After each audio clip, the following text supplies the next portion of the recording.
కావలిలో పైలాన్ని ధ్వంసం చేసిన విషయంలో తనకు ఎలాంటి సంబంధం లేదంటూ తెలుగుదేశం నేత తిరువిధి ప్రసాద్ కావలి కలుగోలమ్మ ఆలయంలో ప్రమాణం చేయడం జరిగింది. ఇటీవల వైసీపీ నేతలు కొంతమంది తిరువిధి ప్రసాద్పై కొన్ని ఆరోపణలు చేయడం జరిగింది. ఈ విషయమై నిన్న జరిగిన విలేకరుల సమావేశంలో తిరువిధి ప్రసాద్ తనకు ఎలాంటి సంబంధం లేదంటూ తాను కలుగోలమ్మ ఆలయంలో రేపు ఉదయం 11 గంటలకు ప్రమాణం చేస్తానని ప్రకటించడం జరిగింది. వైసీపీ నేతలు కూడా రావాలని సవాల్ విసిరారు. ఈ విషయమై తిరువిధి ప్రసాద్ ఈరోజు ఉదయం 11 గంటల సమయంలో కలుగోలమ్మ ఆలయానికి చేరుకొని అక్కడ పూజా కార్యక్రమాలు నిర్వహించిన అనంతరం కర్పూరం చేతిలో వెలిగించుకొని పైలాన్ ధ్వంసం విషయంలో తనకు ఎలాంటి సంబంధం లేదని గ్రామ దేవత కలుగోలమ్మ సాక్షిగా ప్రమాణం చేయడం జరిగింది. అనంతరం తిరువిధి ప్రసాద్ మాట్లాడుతూ వైసీపీ నేతలు ఇష్టారాజ్యంగా మాట్లాడడం మంచి సాంప్రదాయం కాదని పేర్కొన్నారు. తాను ఎలాంటి తప్పు చేసేవాడిని కాదని తనే సహాయ కార్యక్రమాలు చేస్తానని ఆయన వివరించడం జరిగింది. ఈ కార్యక్రమంలో పలువురు ఆర్యవైశ్యులు పాల్గొన్నారు.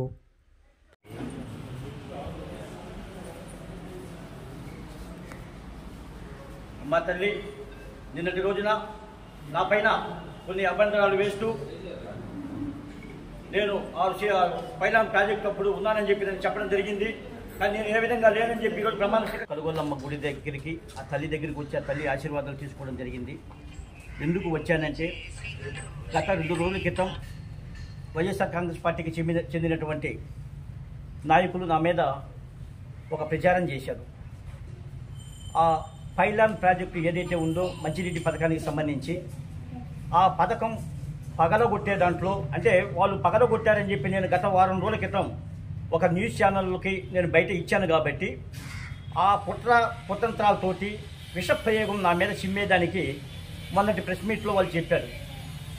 ఏదైతే పైలాన్ విధ్వంసంలో ఆ రోజు నైట్ పూట అర్ధరాత్రి పూట పగలగొట్టే దాంట్లో నేను కూడా అక్కడ ఉన్నట్టు ఆ విలేకరులను కొంతమంది నేను ప్రోత్సహించినట్టు పగలగొట్టిన తర్వాత ఆ విలేకరులకి నేనేదో డిన్నర్లు ఇచ్చినట్టు కొన్ని మాటలు చెప్పారు. ఆ మాటలు నేను నిన్న మా పాత్రికేయ సమావేశంలో నేను పూర్తిగా దాన్ని ఖండించడం జరిగింది. ఆ పైలాన్ ప్రాజెక్టుకి సంబంధించి కానీ అసలు అవి వాళ్ళు పగలగొట్టేటప్పుడు ఎవరికి చెప్పరు. వాళ్ళ ఇష్ట ప్రకారం వాళ్ళు చేసుకుంటూ పోతారు. మేమే నిమిత్తం మాత్రం అంతవరకు జిందాబాద్లో కొట్టుకునే వాళ్ళం అంతే. అక్కడ ఆ రోజు నిన్న చెప్పిన ప్రకారం నేను చెప్పా, ఈ పైలాన్ ప్రాజెక్టు విధ్వంసంలో కానీ ఆ విలేకరులకు సలహాలు ఇవ్వడం కానీ ఆ విలేకరులకు నేనేదో డిన్నర్లు ఇవ్వటం కానీ ఎటువంటి విధంగా నాకు సంబంధం లేదు. మీకు దమ్ము ధైర్యం ఉంటే రేపు 10:50 కల్లా నేను అక్కడికి చేరుకుంటా.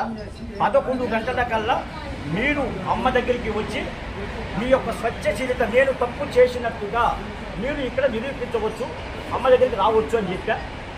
నా స్వచ్ఛశీలతను నిరూపించుకునేదానికి నేను ఎటువంటి విధంగా వాళ్ళకి సలహాలు ఇవ్వటం కానీ డిన్నర్లు ఇవ్వటం కానీ ఆ యొక్క కార్యక్రమంలో మరి చూసేదానికి గాను లేకపోతే పాల్గొనేదానికి గాను అటు ఆ ప్రాంతంలో నేను ఉండటం కానీ ఎటువంటి విధంగా నాకు సంబంధం లేదు. నేను లేను. నేను వాళ్ళకి సహాయ కార్యక్రమాల్లో డిన్నర్లో సేవలో ఎటువంటి ప్రోత్సాహము నా దగ్గర నుంచి లేదు అని చెప్పి అమ్మ దగ్గర ప్రమాణం చేసేదానికి తడి బట్టలతోటి నేను చెప్పిన ప్రకారం 10:50కి వచ్చాను.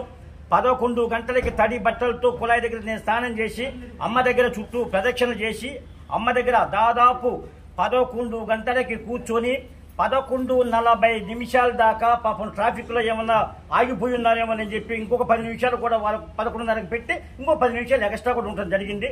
ట్రాఫిక్ అంతా క్లియర్గానే ఉంది. వాళ్ళకి రావడానికి దమ్ము లేదు. ఎందుకంటే వాళ్ళు చేసింది విష ప్రయోగం కాబట్టి ఆ విష ప్రయోగం మళ్ళీ మనల్నే కాటేస్తుందని చెప్పి ఒక భయభ్రాంతులతో గురైపోయే రోజు కాబట్టి నా స్వచ్ఛశీలతను నిరూపించుకున్నాను. ఇక్కడికి వచ్చి అమ్మ ఆశీర్వాదం తీసుకున్నాను.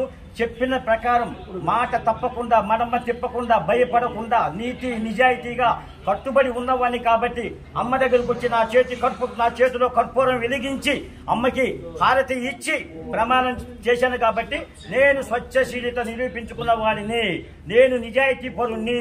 మీరు కుట్రలు కుతంత్రాలతోటి ఈ రోజు నా మీద అభియోగాలు చేసి అవి స్వీకరించకుండా అవి మీరు బయట పెట్టకుండా దాన్ని ఏం చేయకుండా ఉన్నారు కాబట్టి, నిరూపించలేకపోయారు కాబట్టి మీరు సమాజానికి విద్రోహులు, సమాజానికి మీరు చీడ పురుగులు, ఈ సమాజంలో మీరు విషప్రయోగాలు చేసేవాళ్ళని చెప్పి అమ్మే చెప్పింది.